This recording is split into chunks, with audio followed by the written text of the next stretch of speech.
As we're going live on Facebook, it just popped up. Okay. You're listening to The Voice of Reason. I'm Dr. Len here with Francesco Garipoli.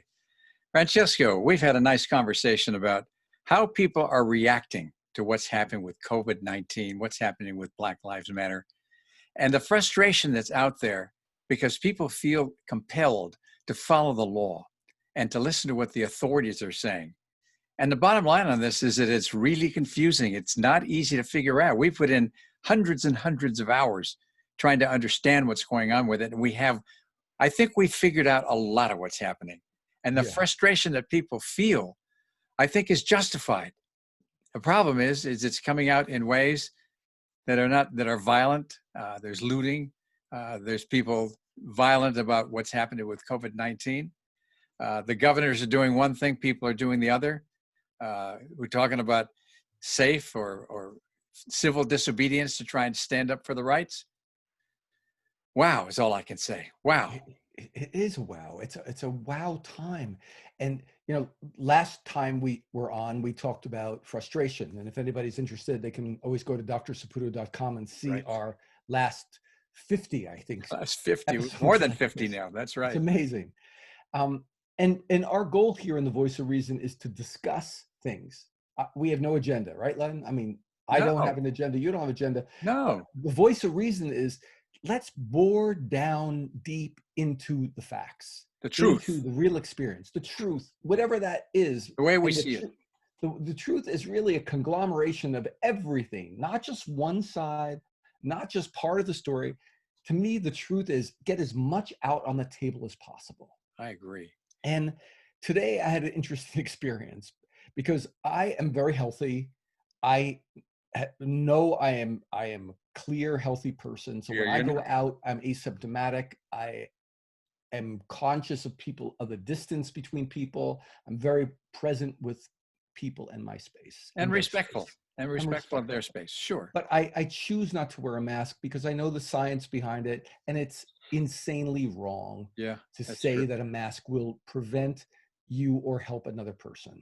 I'm very much into, I don't ever want to infect another person or help another person, but I am healthy and I respect the space and I know the science of transmission of virus, and there is no way I'm going to be able to infect a person at the distances I keep.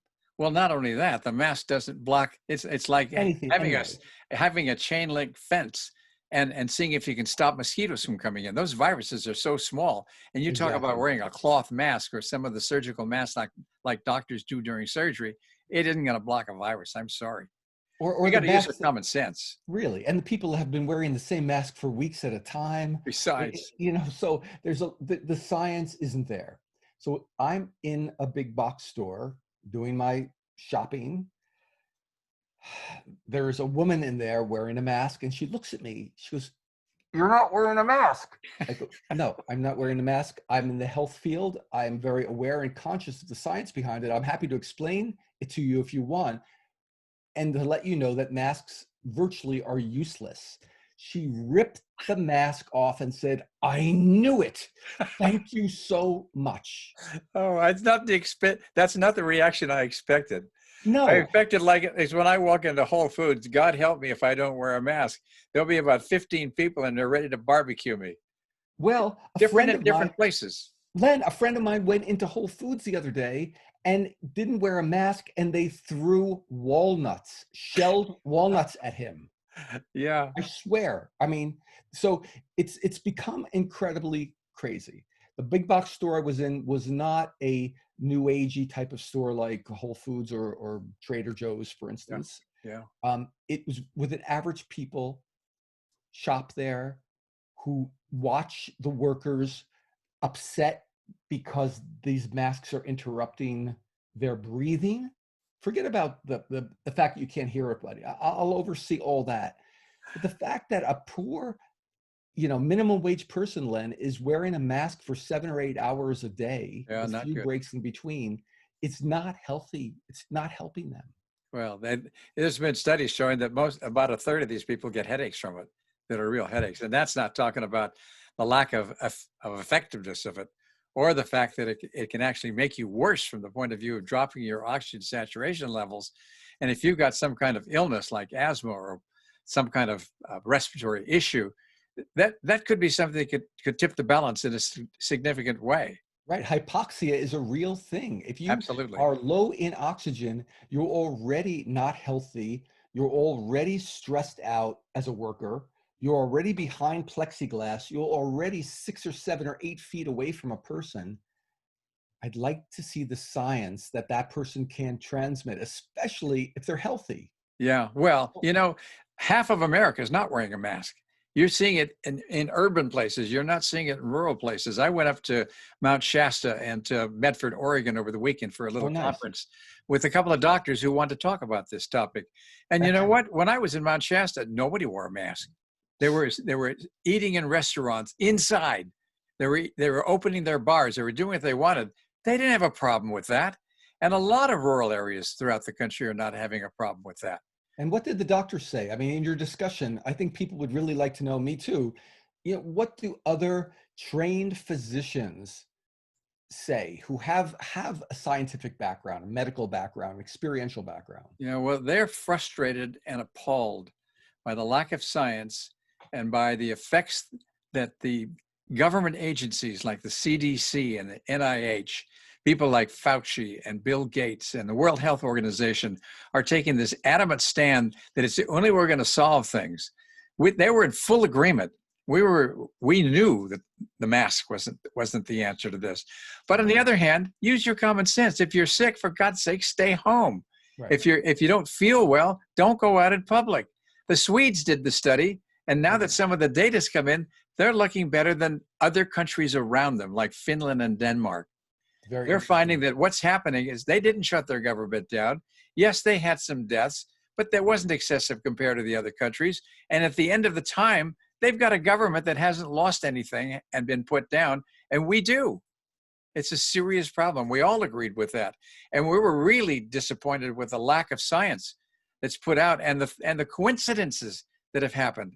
Like how is it that all the countries across the world in January and February and March shut down their economies? They put us on lockdown. How could that happen all at once?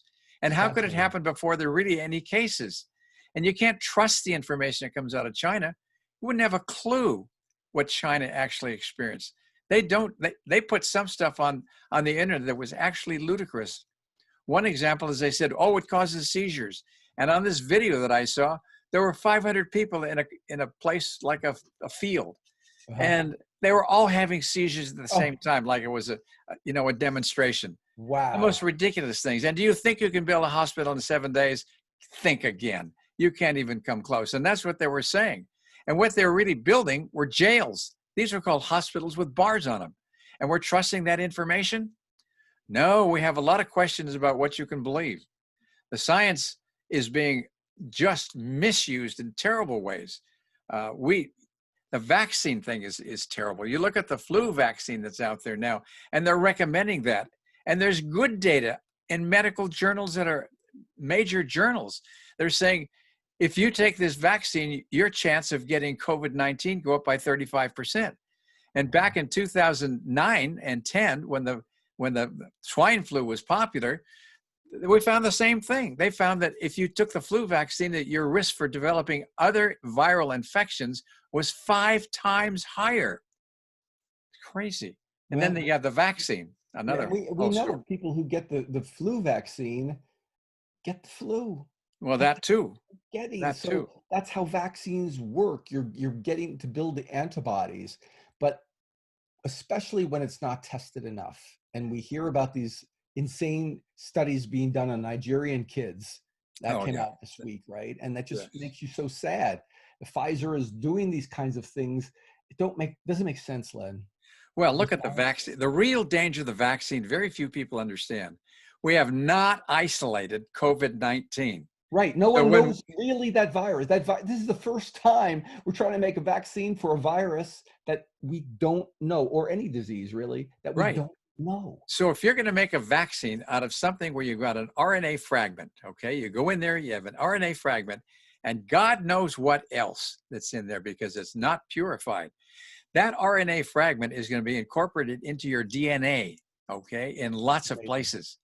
And when you may get an immunization from that, meaning that you'll get antibodies against it, but you're also going to get antibodies against all the other stuff that's in there.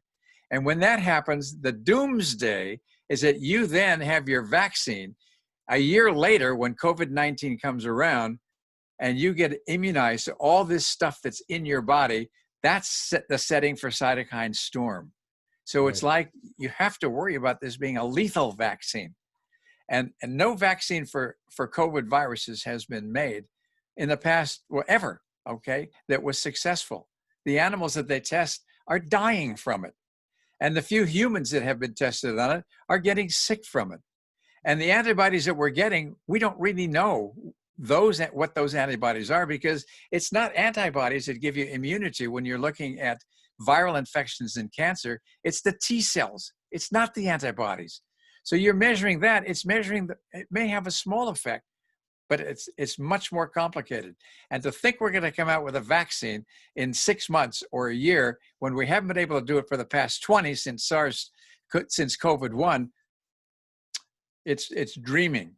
Right. Well, people have to remember, and this is hard for people to grasp, that the coronavirus is not a new virus. That's right. The media has made it a new thing. COVID-19 just simply means 2019. That's when a coronavirus has expressed itself. The fact is, we've known this since the 50s, have been studying it since the 1960s. Yeah. And as you said, still have not been able to isolate this virus. The interesting thing is viruses also mutate. And that's why you have to get a new flu vaccine every year. Right. So, and this is when you've isolated an influenza virus, right? You've isolated enough to say we can make a viral, antibodies. Antibodies again. So we call it a vaccine. Yeah. But the fact is here with the coronavirus and this one, it hasn't been isolated, like you said. So whatever is going to be done is kind of like, I love the Etruscan, I know this sounds like a tangent, but the Etruscan language is fascinating to me. And the Etruscan culture, this is the Tuscany, Etruscan culture. Interesting thing is, no one really knows that language. We only have bits and pieces of the language. So here we are, 3,000 years after this culture, and still can only translate fragments of it. We haven't had a full translation of their language. That's right. Same thing with coronavirus. With bits and pieces, to extrapolate a translation or a vaccine is ludicrous. And it leads to misinterpretations, which is what's happened to the Etruscan language. We're only getting bits and pieces of the story. We don't know it all. Yeah. And you can only extrapolate so far before you say, you know what, at this point, it's not really science. I can't say I have a true valid translation. That's what's happening with this viral situation. And all right, let's look at this now and see what the effect is. For me, when I go through this story, my blood pressure goes up. I start to get angry because I see things. You're Italian, right? Yeah, well, that's some of it, but you know that you can look at the population too, and the whole story of why they're responding the way they are to this. There's a lot of frustration. There's anger. Then it turns to violence, and we don't get anything done. All we get is people fighting against people, and a lot of that is the way the system is working. How the government organizations, the CDC, and so forth and so on, how they are coming out with mandates that we can't have any confidence in. And so it's no wonder that if it makes me angry and you angry, what's it going to do for people who haven't studied? Because they get different messages. You know, Fauci came out in March and he says, no need to ever wear a mask. We don't need them. They don't work.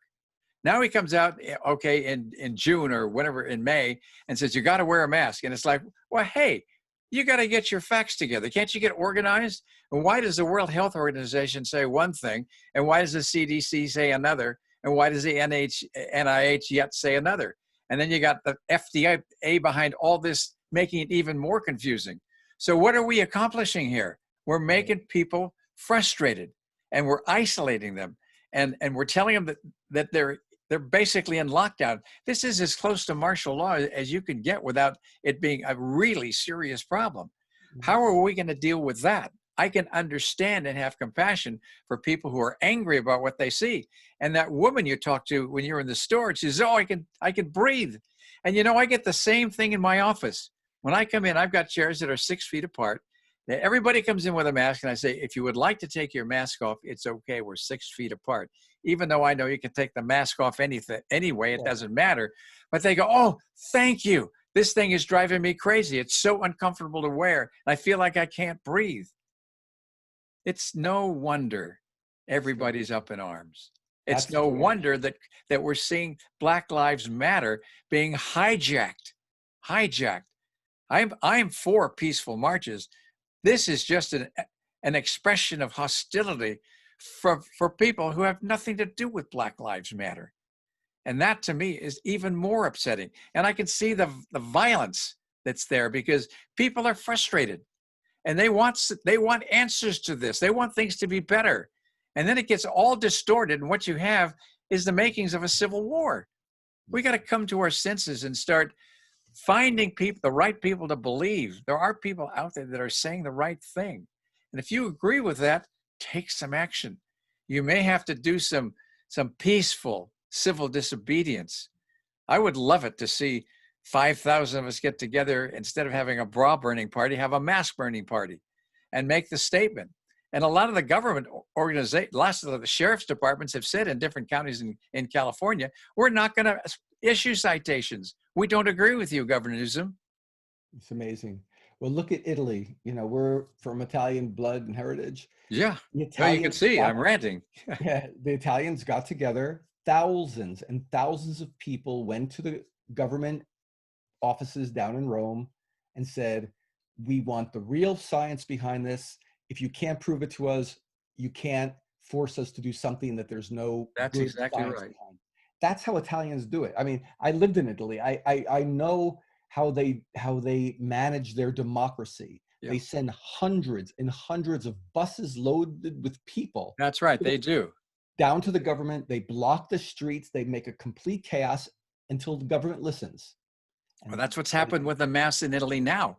right, They've said, no, we're not wearing the masks, even right. though that was the hotspot of one of the hotspots in the world of this a couple of months ago. Because the data isn't there. And that's the thing. Mixed People are, messages. and this is why there's reaction, because people have a natural intuitive sense.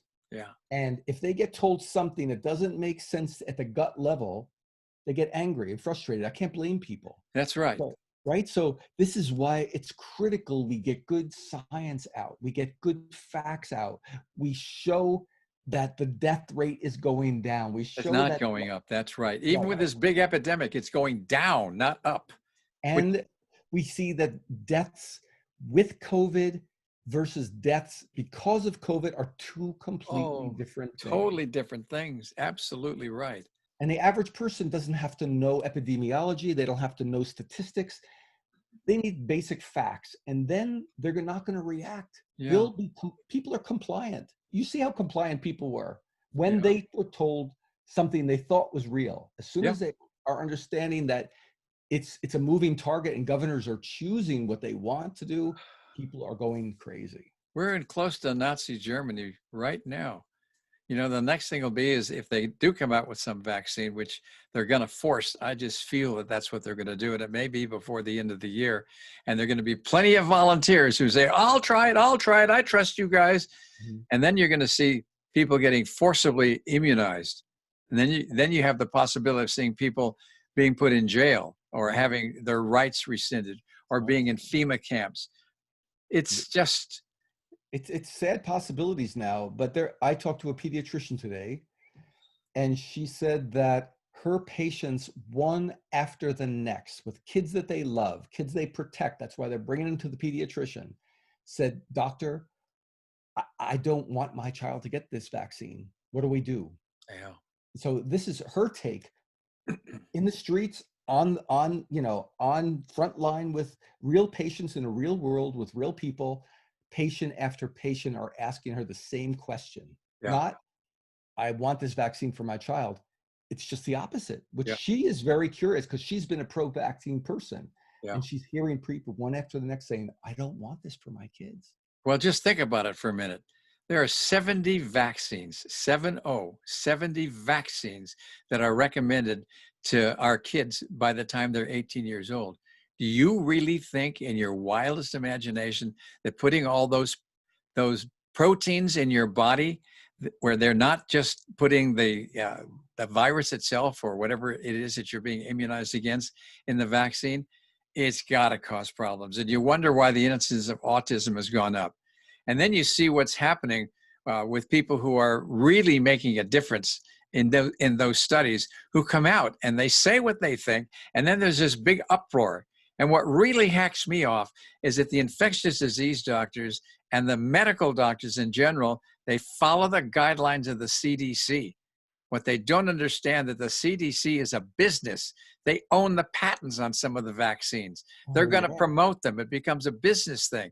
It's like, I know doctors are overworked, and I know they don't have time to do some research, and they like to trust the government, but God help us if they don't start doing the research that we're doing and see what's happening, because you can't do 500 hours of research and come out thinking that everything that's happening is the right thing, because it's not. It's not. Not And in my medical opinion. we've seen too many things happen, like, the Lancet report, stories rescinded, The New England from, Journal too. yeah. So we've seen things now that are making this average person, like the woman I saw in the store today, Yeah, very skeptical. makes you crazy. Right. And we don't want that. We want people to feel comfortable. I mean, that's why we're coming out with this information. And I hope that our discussion here isn't making people, how should I say, frustrated and angry and then lost and ineffective. I want Yeah. people to feel like you can question. I want the same thing, but there are going to be those people that respond because they trust the CDC and the NIH and the World Health Organization. And And the they're just, media that has been supporting this story for whatever reason. It's a yeah, good story. It makes people scared. It makes people very, attached to the news, and excels advertising. I mean, I yeah. hate to say it, that's how television works. Well, if you like where we are today, just keep it up. If you'd like to see something different, you're going to have to take a risk. And those of you that are out there that think that what we're talking about is bad information, I suggest that you start listening to other people who are talking about this and do your own research. Right. And like I said, it's not an easy path to follow. I've No. had 50 years of medical practice, and I read everything that comes out of this stuff. And my conclusion is I'm very worried about what we've been advised to do, and very worried that there's a vaccine out there that is supposed to be something that's going to save lives, when I'm afraid it's going to cost lives. The best thing that can happen is that we continue getting infected with this virus while we get massive increases in infection and we see decreases in death rates. We're immunizing the country naturally. Right. That we know works. That's the best immunization that there is. And that's usually Exactly. lifelong. Not always, but usually lifelong. And Because that's safe. that's how the human body works, how it's always worked. We would not be here as a race 40,000 years after Homo sapiens came into this genetic mutation that we're in right now. And we wouldn't be here if our immune system didn't work on viruses every single day. Absolutely. And like you said, the best immunization, the best vaccine is what our body builds itself. Because like you said, it's the T cells. It's a combination of a complex immune system with antibodies and Yes. other kind of metabolic reactions that Yes. keep viruses at bay. That's right. It's a natural way to go. And Mother Nature is usually right. Occasionally something explodes, like back in 1918 with the Spanish flu. Everybody's equating this to that. That is the most ludicrous comparison that I could imagine. It was totally different. There you had millions of deaths, and you didn't have to overinflate the number of people who were dying and then call them COVID-19. They fall out of an airplane, they land on the ground, they find antibodies in them that are COVID-19, and they are required to say this was a COVID-19 death. That's how bad it was. It was the same thing with the swine flu back in 2009 and 2010. You cannot trust these numbers, and they're coming out of different places in different ways. If you look at Bloomberg, which comes out of Bill Gates and out of Johns Hopkins University, you get numbers that are really huge. You look at the CDC, you get numbers that are a bit smaller. you use your common sense and try and figure it out yourself and see how it's being overinflated, those numbers are again halved each time. Who are you going to believe? Yeah. Yeah, the big thing is people look around them, Len. People look into their families. They make calls to families in other states. Yeah. They're hearing it from the ground level, and it doesn't jive with the media. It doesn't. The That's media is that's what's making corrupt. the average, yeah, that's what's making the average person crazy, because they're saying my instinct tells me something's off. Yeah. The information I get from making calls to people and discussing it doesn't jive with the media. What's going on? Yeah. Well, and then it gets censored. If you have an opinion that's different, they just eliminate you and say, this isn't good information. You're giving bad information out. We're not going to put that on whatever place that you're trying to put it on. But it's good though. People are actually starting to question Facebook more. They're questioning Twitter. They're questioning even Google. Oh, This is yeah. good. So if our discussion here can get people to be a little bit more discerning, A little open-minded about some of these little, things that sound yeah, like they're radical conspiracy theories. These are not radical. These are not conspiracy theories at all. These are the things that we have observed, and we're not going to have. We can't do that. We just have to. We have to figure out what the truth is and make that something that we get out there. Like I know we are doing, even though there are going to be people out there who think, oh, two more radicals. I don't think I can trust this. Well, I'd like to know what you all think out there. Give us some yeah, feedback. exactly. Because we have no agenda. I mean, I really am willing to go wherever the information takes me, wherever I the am too. experience goes, right? And you are like that as well. So some people do have an agenda. They have a book. They want to, they've Yeah. got that book written and they want to push that agenda on the book. I get it.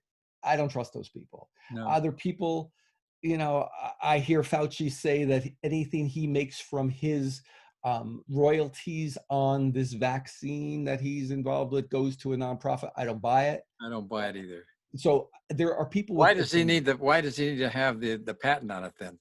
He said he was forced to because it's a government law. Well, he doesn't have to have the patent at all. I Right. mean, So NIH can have the patent, but not him.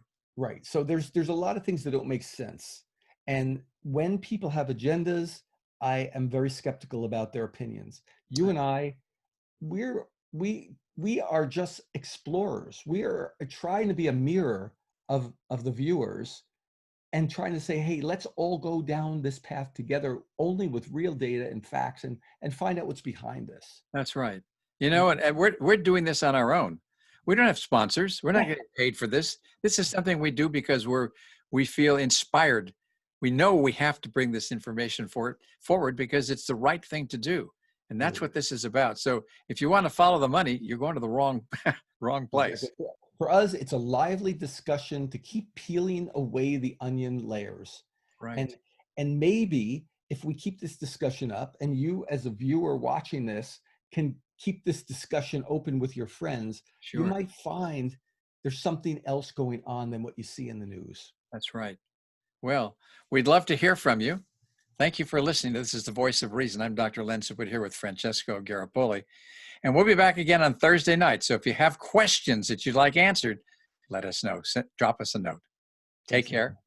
Thanks, Francesco.